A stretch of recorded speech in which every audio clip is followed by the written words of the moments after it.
لا نبي بعده والذين اتبعوهم بإحسان إلى يوم القيامة أما بعد فأعوذ بالله من الشيطان الرجيم بسم الله الرحمن الرحيم شهر رمضان الذي أنزل فيه القرآن هدى للناس وبينات من الهدى والفرقان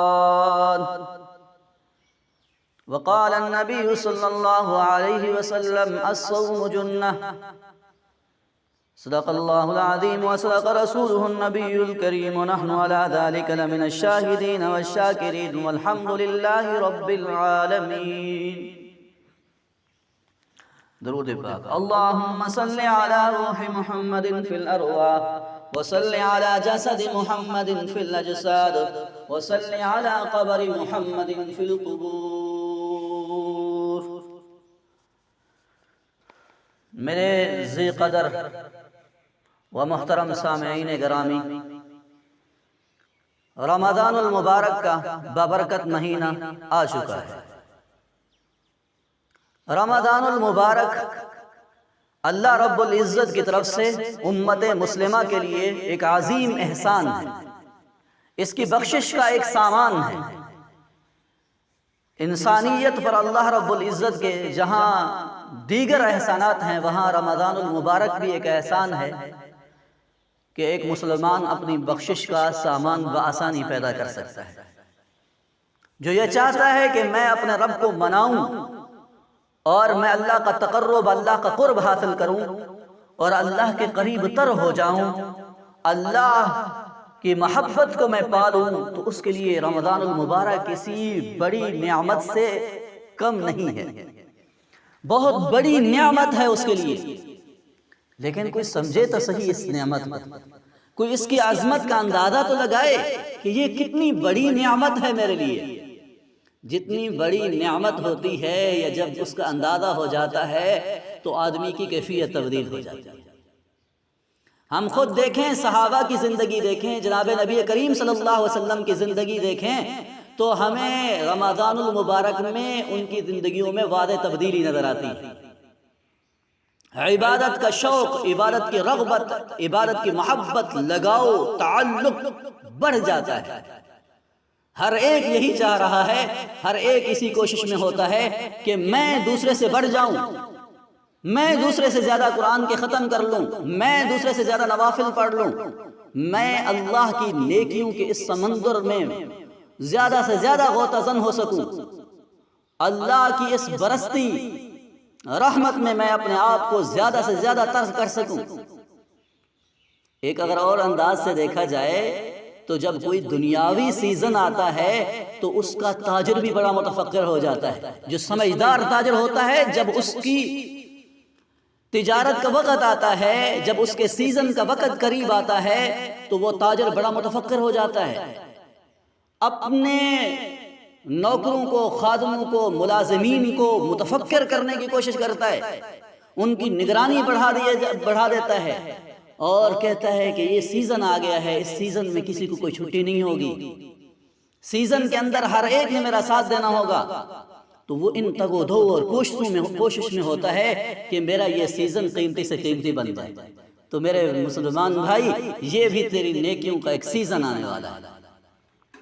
نیکیوں کے اس سیزن میں زیادہ سے زیادہ نیکیاں کمانا ایک مسلمان کی مسلمانیت کا اس سے تقاضا بھی یہی ہے کہ وہ اپنے وقت کو اور بالخصوص اس رمضان المبارک کو بہت زیادہ قیمتی بنائے اور اپنے لیے نیکیوں کا سامان پیدا کرے، کوشش کرے کہ اس کا یہ رمضان المبارک قیمتی بنے.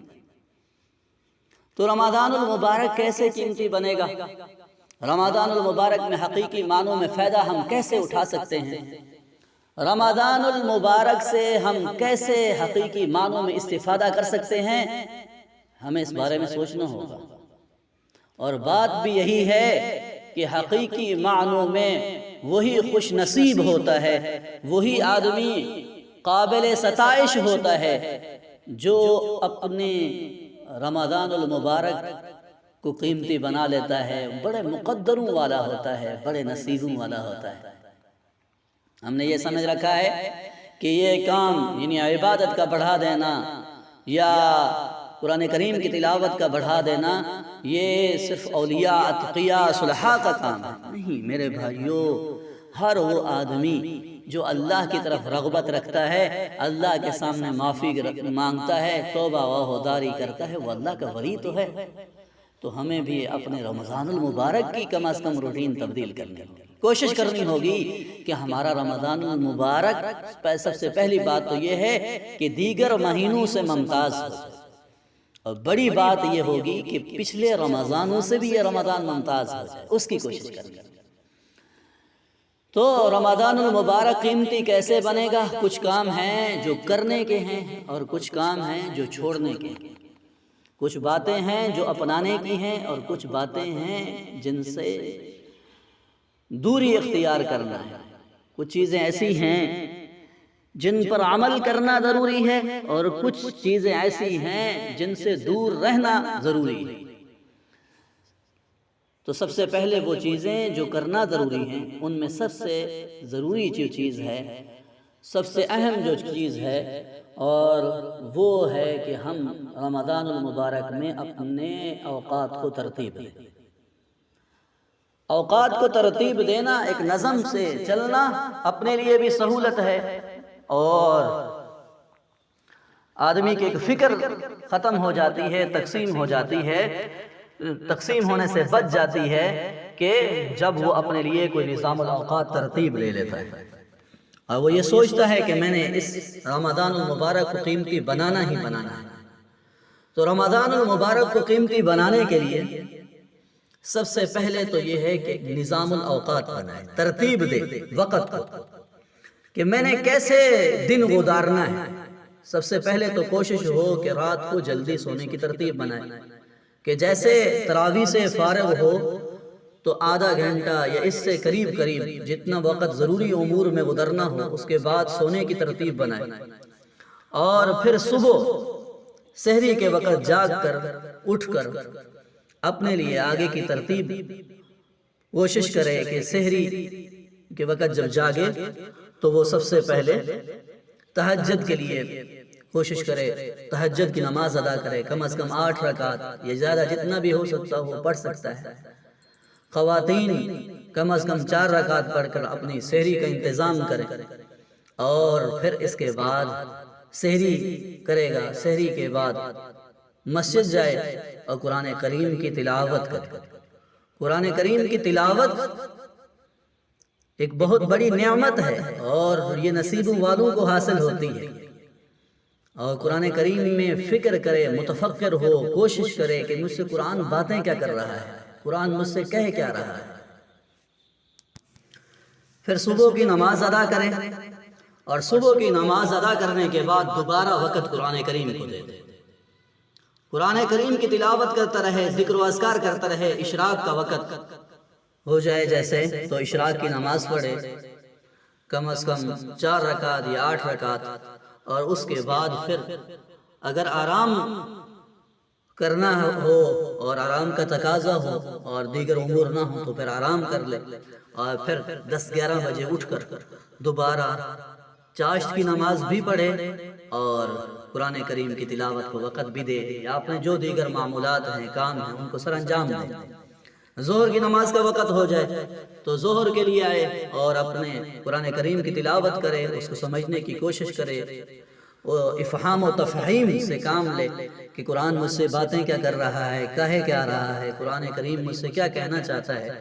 اور اسی طرح ظہر کے بعد بھی اور پھر عصر کے وقت بھی اسی طرح ہو کہ قرآن کریم کی تلاوت ہو، اور قرآن کریم کی تلاوت کے ساتھ ذکر و اذکار بھی ہو، اللہ کا ذکر بھی ہو، لا الہ الا اللہ، سبحان اللہ، اللہ اکبر. تو اس طرح، اور پھر افطاری کا وقت جیسے ہو جائے تو افطاری کے لیے حد الوسع اعتدال سے کام لے، اور سامان لینے کے اندر، چیزوں کے لینے کے اندر اعتدال سے کام لے. اور ہاں البتہ یہ ہے کہ اس وقت میں غریب نادار جو حضرات جن کو ضرورت ہے ان چیزوں کی، ان کی بھی فکر رکھے کہ کہیں ایسا تو نہیں ہے کہ کسی کے گھر میں بچے آج بھی پانی سے افطاری کر رہے ہیں، تو ان کی فکر کرے.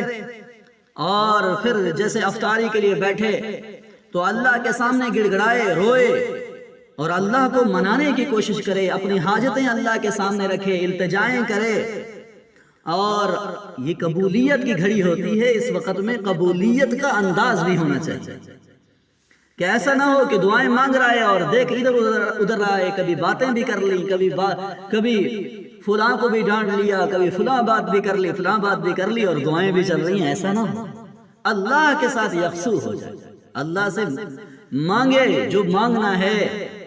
اور پھر اس کے بعد مغرب کی نماز، مغرب کے بعد ہو سکے تو ہو کیا سکے، بلکہ کوشش کرے کہ اوابین کی نماز بھی ضرور پڑھتا ہے اور تلاوت قرآن ہو جائے، یا اس کے علاوہ جو اس نے منزل، اگر حافظ قرآن ہے اس نے سنانی ہے، منزل پڑھے گا۔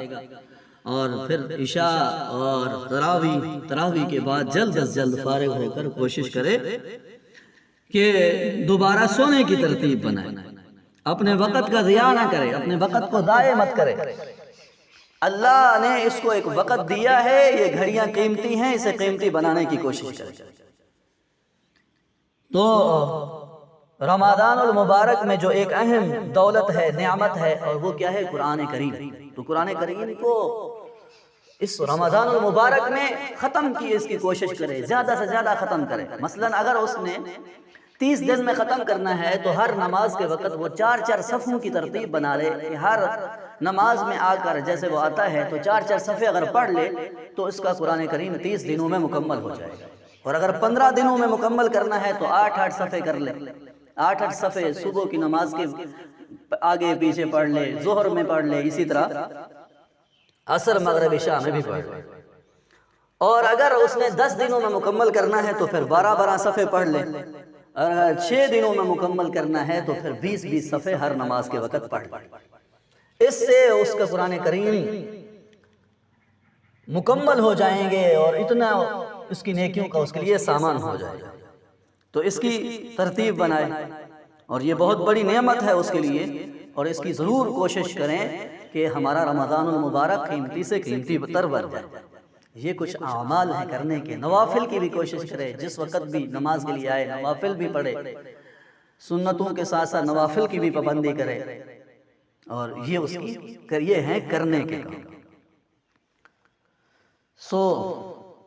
جیسے ہم نے اس پر گفتگو کی ہے کہ وہ کام جو کرنے کے ہیں، جو ہم نے کرنے ہیں، جس کی وجہ سے ہمارا رمضان قیمتی بن سکتا ہے، تو کیوں نہ ہم اب ان باتوں کو بھی دہرا لیں، ان پر بھی گفتگو کر لیں کہ جن کی وجہ سے ہمارا وقت ضائع ہو جاتا ہے، یعنی وہ کام جو نہ کرنے کے ہیں، یعنی وہ چیزیں جن سے بچنا ضروری ہے۔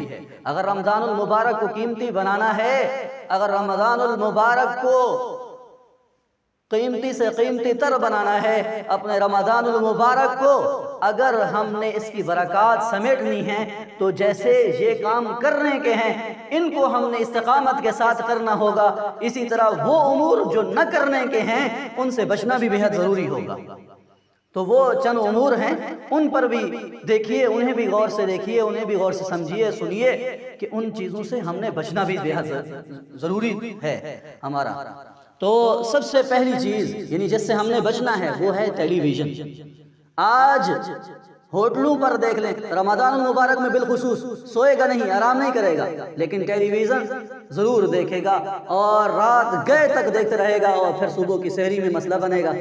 تو سب سے زیادہ جو ہمارے یعنی کہ نیکیوں کا چور ہے وہ ایک ٹیلی ویژن ہے۔ اس سے ہم نے اپنے آپ کو محفوظ رکھنا ہے، ہم نے اپنے آپ کو بچانا ہے، اگر ہم نے رمضان المبارک کو قیمتی بنانا ہے تو ایک تو ہم اس پر وقت ضائع نہ کریں، ہم اپنے وقت کو قیمتی بنائیں نوافل کے ذریعے سے، ہم اپنے وقت کو قیمتی بنائیں قرآن کی تلاوت کے ذریعے سے، ہم اپنے وقت کو قیمتی بنائیں اللہ کے ذکر و اذکار کے ذریعے سے، نہ کہ ان چیزوں سے جن سے وقت ضائع ہو جاتا ہے۔ نمبر 2، دوسری چیز جو وقت کے ضیاع کا باعث بنتی ہے، جو رمضان المبارک کی برکتوں کے اندر گویا کہ ایک نقب لگ جاتا ہے، آدمی کی برکات جو اکٹھی کر رہا ہوتا ہے وہ لینے کے دینے پڑ جاتے ہیں، وہ ہے بازار میں چلے جانا، بار بار چلے جانا، جی آج جاتے ہیں کل جاتے ہیں، روزانہ تیسرے دن چلا گیا، تو اس سے بھی بہت سی برکات سے وہ محروم ہو جاتا ہے۔ Number 3، kitchen. یعنی ہر وقت کوئی نہ کوئی چیز بن رہی ہے، مختلف چیزیں بنا رہے ہیں، مختلف یعنی بہت زیادہ اس پر فوکس کیا جا رہا ہے، بہت زیادہ زور دیا جا رہا ہے، بڑی کوششوں سے کوئی چیزیں محنت کر کر کے تیار کی جا رہی ہیں، یعنی آدھا دن تو کچن پہ گزار دیا۔ اسی طرح نمبر 4 سحری کی تیاری بھی، سحری کی تیاری میں بھی اعتدال سے کام لینا چاہیے، اس پر بھی اعتدال ہو اور اس میں زیادہ وقت کا ضیاع نہ ہو، اس میں زیادہ وقت نہ لگایا جائے، عام وقت ہو اور بس اسی کے اندر سحری تیار کیا جائے۔ اور نمبر 5 سوشل میڈیا، فیس بک دیکھ رہا ہے، واٹس ایپ دیکھ رہا ہے، یوٹیوب پر لگا ہوا ہے، اچھا استعمال بھی ہے، لیکن عام ہمارے ہاں جو روٹین بن گئی ہے یا ہم دیکھتے ہیں تو بس وہ لگا ہوا ہے، لگا ہوا ہے، لگا ہوا ہے، کوئی چیز سمجھ آ رہی ہے نہیں آ رہی، اچھی بری ساری چیز سامنے آتی جا رہی ہے۔ تو ہم اپنے آپ کو سوشل میڈیا کے استعمال سے محدود کریں، بچائیں، اپنے وقت کو قیمتی بنائیں تو ان ذرائع سے بنائیں جو ابھی بیان ہوئے ہیں آپ۔ اسی طرح نمبر 6 جس سے ہم نے بچنا ہے وہ ہے مختلف قسم کی گیمز، گیموں میں لگا ہوا ہے، لوڈو کھیل رہا ہے، اور حتیٰ کہ تاش کی بھی محفلیں سجا لی جاتی ہیں، تو یہ وقت کا ضیاع نہیں ہے تو اور کیا ہے۔ رمضان المبارک کو بنانا قیمتی تھا، یہ الٹا لینے کے دینے پڑ رہے ہیں کہ الٹا ثواب کی بجائے گناہ کما رہا ہے، تو یہ کہاں کی سمجھداری ہے، کہاں کی عقل مندی ہے، کہاں کا ہوش ہے، کہاں کی سمجھ ہے۔ اور اسی طرح نمبر 7 نیند بہت زیادہ کرنا، بہت زیادہ، رات کو بھی سویا، صبح بھی سویا ہوا ہے، پھر وہ ظہر تک، پھر ظہر کے بعد دوبارہ بھئی وقت کو قیمتی بنانا ہے، تو یہ تو نہیں چلے گا، ایسا تو نہیں ہوگا، وقت کو قیمتی بناؤ۔ رمضان المبارک آیا ہے کس کے لیے آیا ہے؟ تاکہ بخشش کا سامان پیدا ہو سکے، تاکہ بخشش کروا سکے مسلمان، تاکہ مسلمان اپنی معافی کا سامان پیدا کر سکے، تاکہ مسلمان اپنے لیے اللہ کی رحمتیں سمیٹ سکے، تاکہ مسلمان اپنی بخشش کے لیے اللہ کے ہاں جگہ بنا سکے، اللہ کے سامنے گڑ گڑا سکے، اللہ کی رحمتوں کو، اللہ کی برستی رحمتوں سے فائدہ اٹھا سکے، استفادہ کر سکے۔ اور وہ ہے کہ ان کاموں میں لگا ہوا ہے، ان امور میں لگ کر وہ اپنے وقت کو ضائع کر رہا ہے، کبھی کیا کر لیا، کبھی کیا کر لیا، کبھی کیا کر لیا، یعنی مختلف ایسے امور جو بے جا ہیں، جو بے فائدہ ہیں، جن کا کوئی تعلق نہیں ہے رمضان المبارک سے، انہی میں لگا ہوا ہے، اور انہی کے اندر اپنے وقت کو ضائع کر کے جو اصل چیزیں ہیں ان سے رہ گیا ہے۔ اب بتائیے رمضان المبارک آیا تھا بخشش کے لیے، پیارے پیغمبر صلی اللہ علیہ وسلم نے کیا فرمایا؟ جو حدیث جبریل ہے کہ حضرت جبریل علیہ السلام آپ صلی اللہ علیہ وسلم، صحابہ فرماتے ہیں کہ آپ صلی اللہ علیہ وسلم منبر کے ایک زینے پر قدم رکھتے ہیں، آمین آمین آمین کہتے جا رہے ہیں، تو اس میں سے ایک یہ بھی تھا کہ خائب و خاسر ہلاک ہو وہ آدمی جو رمضان کو پائے اور اپنی بخشش نہ کروا سکے۔ تو بخشش کیسے ہوگی؟ بخشش کا سامان کیسے ہوگا؟ قرآن کی تلاوت سے، اور اسی طرح روزوں کی پابندی کرنے سے، اور نوافل کا اہتمام کرنے سے۔ رمضان المبارک آیا اور وہ اپنی بخشش نہ کروا سکا۔ ایک سیزن آتا ہے تاجر کی زندگی میں، وہ اپنی زندگی بدل لیتا ہے، اس سے اس کی چال ڈھال بدل جاتی ہے، اس کا رہن سہن بدل جاتا ہے، اس کا طرز زندگی بدل جاتا ہے، اس کا حتیٰ کہ گھر تک تبدیل ہو جاتا ہے، سواری تبدیل ہو جاتی ہے۔ اور میرے بھائی کی زندگی میں 10 رمضان آئے ہیں، 20 رمضان آئے ہیں، زندگی ویسی کی ویسی۔ عزم کریں کہ یہ رمضان ہم نے قیمتی بنانا ہے، یہ رمضان ہوگا گویا کہ نیکیوں کا ایسا سیزن ہوگا، اس کے بعد ہماری زندگی، اسی سیزن کے بعد ہماری زندگی تبدیل ہو جائے گی۔ یہ عزم کریں کہ ہم نے اس رمضان سے اپنی زندگیوں کو بدلنا ہے، اپنی زندگی کو چینج کرنا ہے۔ آج نہیں تو کب ہم تبدیل کریں گے؟ جب زندگی کا سورج ڈوب جائے گا، جب زندگی کے اس پرندے کو موت کا بھیڑیا نوچے گا، تب ہم اللہ کے سامنے آ کر معافی مانگیں گے اور گر جائیں گے۔ تو یہی وقت ہے، آئیے میرے بھائیوں ہم رمضان کو کیسے گزاریں، یہ میں نے آپ کے سامنے چند گزارشات چند باتیں رکھ دی ہیں۔ اب مرضی ہے جس کی جو فائدہ اٹھانا چاہتا ہے، استفادہ کرنا چاہتا ہے، جو اپنی زندگی کو قیمتی بنانا چاہتا ہے، تو یہ چند گزارشات پر عمل کر لے، انشاءاللہ اسے مزید کچھ اور ضرورت نہیں پیش آئے گی۔ اللہ رب العزت سے دعا ہے کہ جو باتیں عرض کی ہیں اللہ مجھے بھی اور آپ سب کو تمام مسلمانوں کو عمل پیرا ہونے کی توفیق عطا فرمائے۔ وما علینا الا البلاغ۔